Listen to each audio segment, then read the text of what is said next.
hukuk, adalet vesaire, sanıkların lehine toplanan deliller, bunların hepsi gırla gidiyor. Ya şimdi bakın, bu insanların çoğu suçlu olabilirler. Bu insanların çoğu bu mafya gruplarının içerisinde, ciddi suçların içerisinde karışmış olabilirler. Fakat devlet böyle işlemez. Devlet karşısına en cani insan bile gelse, devlet dediğiniz o kişiyi adil yargılar, suçunu delillendirir ve o kişiye de adaleti verir. Senin işlediğin suç bu, buz gibi de deliller bunlar ve seni düzgün biçimde yargıladım, sana hak ettiğin cezayı verdim. Ne eksik ne fazla. İşte devlet dediğiniz budur.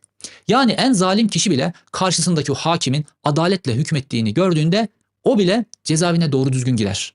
Ama burada ya bazı kişiler isyan ediyorlar aldıkları cezalara. Bazıları mahkeme heyetiyle dalga geçiyor. Birbiriyle bir curcuna hali söz konusu yani. Buradan ne olacak şimdi bu dava? 305 sanıklı dava. Şimdi bir de işi bitiremediler ya.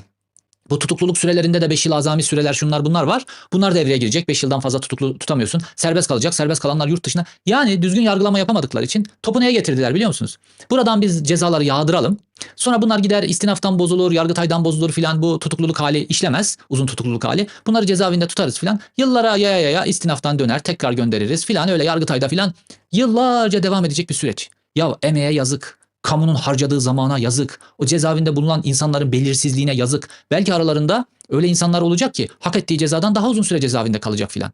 Yani tamamen bir orman yargılaması söz konusuydu bugün ve işkencenin filan hepsinin gözlerimizin önünde gırla yapıldığı bir yargılama oldu. Yani doğru düzgün bir mafya grubu ve devletin